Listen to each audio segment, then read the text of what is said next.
function by mere imputation. So the word, the mere imputation, is something that same as like I'm talking.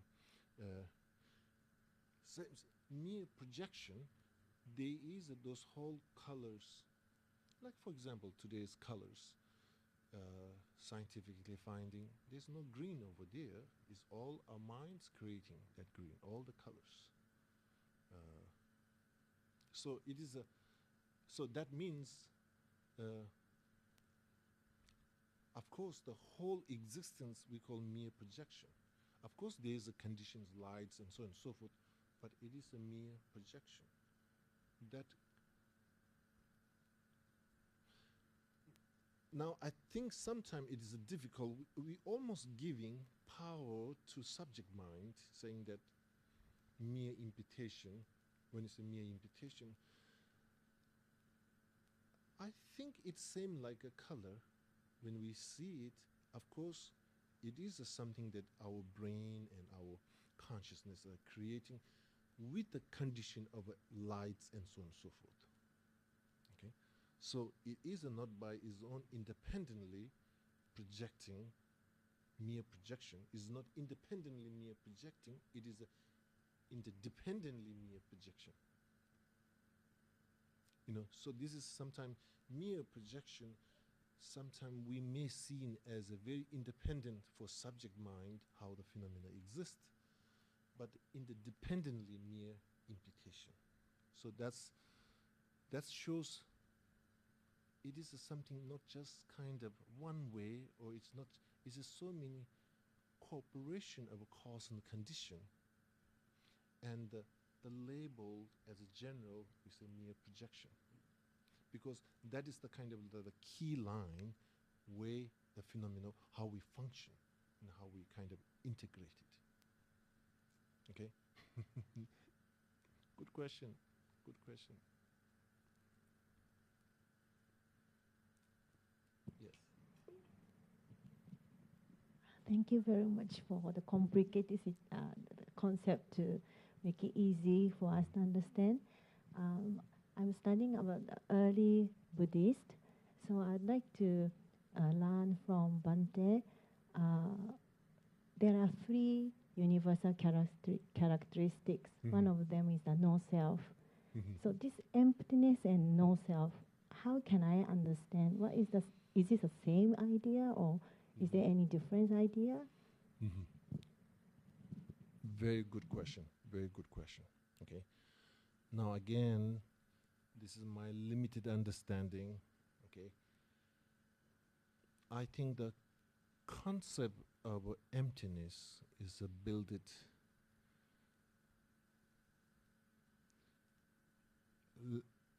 into not all Buddhist philosophical school. Concept of emptiness is built into, let me put this way, in a Buddhist, from the Pangyana Paramita Sutra, Santinyamocana Sutra, the sutra that he gave in the Vaishashila, and the sutra that he gave in the Vulture's Peak. And this concept of emptiness is, let me put this way, Ayya Nagarjuna, the concept of emptiness also promoted by Asanga. Now, before Nagarjuna, is the concept of emptiness, I think, is not that popular in the Buddhist school. Now, when you say no self or selflessness, this even terminology and concept is very popular in all Buddhist school, like Nagarjuna's tradition, Asanga's tradition. No self concept is very much expressed. No self and emptiness is almost, I won't say no self, but there is a different translations, because because I think the trouble is where I feel English language is a very language of a very literal, and I think Tibetan, and I think it's also Chinese, also in Sanskrit. I'm not. I don't think so. It's a language, a very literal language. It have a lot of space. So now in English, now we're trying to communicate this kind of complex Buddhist teaching in a language of a very literally language that's, when you say no self, in English, no self means no self.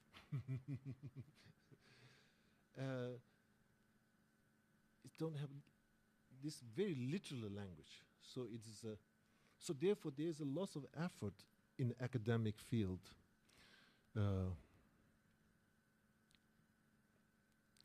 You know, such a word as no self, or selflessness, or essencelessness.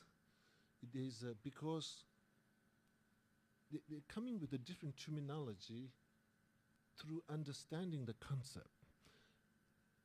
And the language that can provide that concept, trying to balance, because language is so literal, the English language is so literal. So there's some trouble there, okay? So when you say no self, in my opinion, I will not use this word no self. I'll rather prepare, although I understand the meaning behind when you say no self, I'll say even selflessness is not really good translation. Even in today's academic field, they have lots of discussion. What do you mean is selflessness?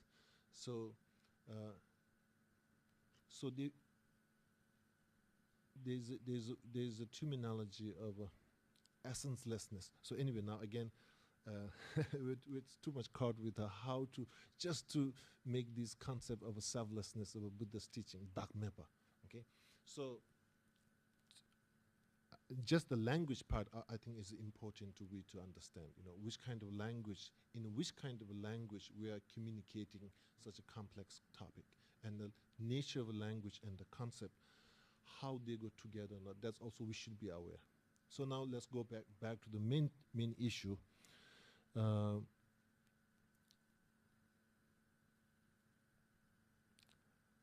Concept of no self, as you mentioning, was maybe also not only in a Sanskrit tradition, maybe Pali tradition also really directly communicating that, and that should be during the Buddhist period time. Not necessarily he have a communicate concept of emptiness in a Pali language. That comes in a Sanskrit language. Now, no self, I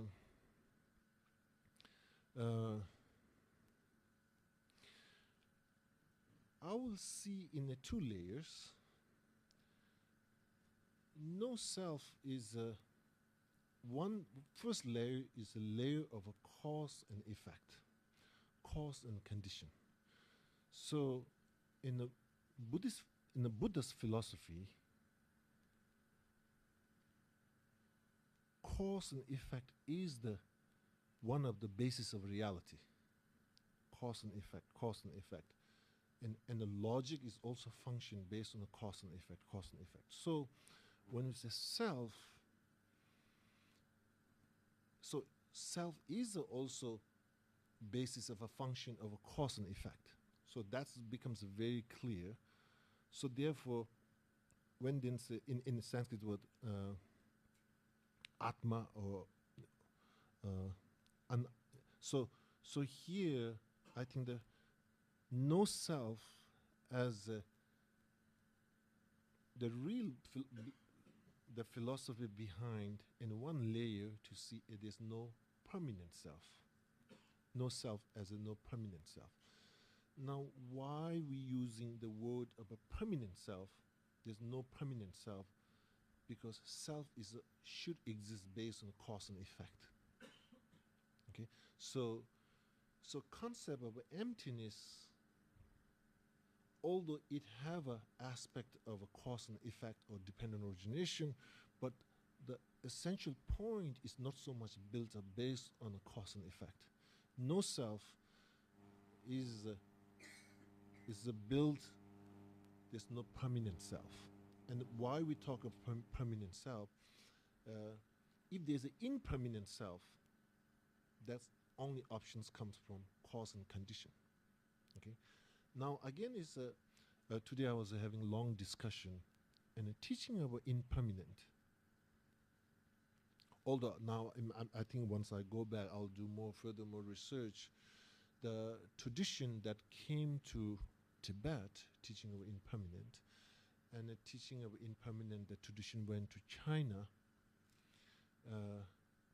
According to this scholar, his research, he said they're coming from different point of view, and each carried different, message and a different, guidelines. And I think this, I think is a very very fascinating to look at it. And I think it's a very today's is Buddhism in Tibet. It became so strong in Nalanda tradition, and because geographically very limited, so it stayed with the one tradition quite strong.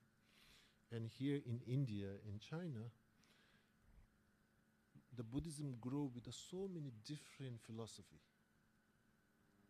In China, there's so many different philosophy, and Buddhism also kind of like side by side is growing. In India, there's so many different philosophy in Buddhism, but the Buddhism way to grow in Tibet is a very kind of like a one tradition base. I mean, like there is within the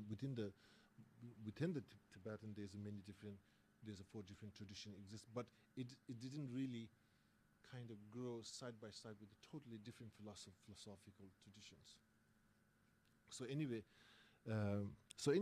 this concept of a no self, I think in the early time, it's lots of based on no permanent self. And basically, Buddha's main philosophy is that if things are function, self should be dependent in a cause and condition.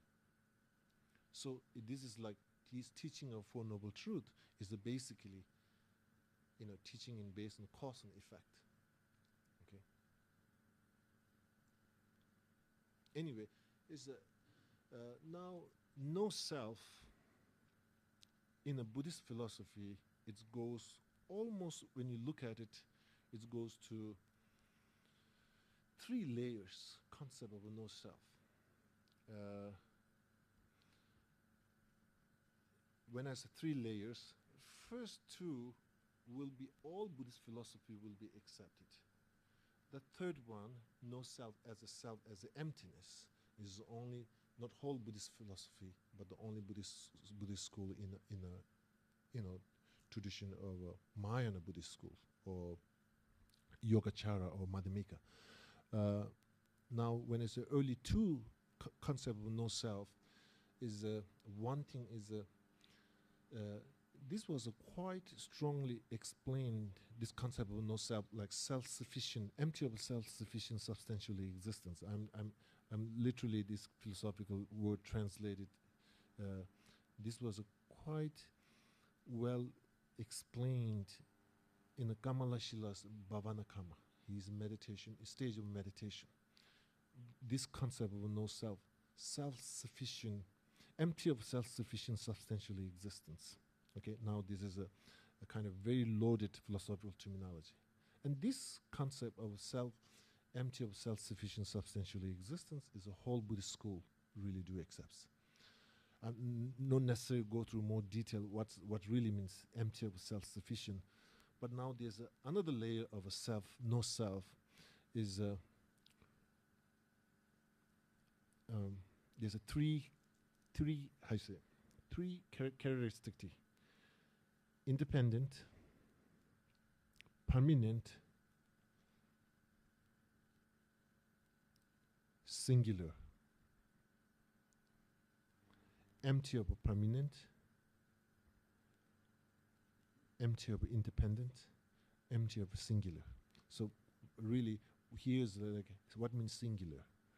Is basically singular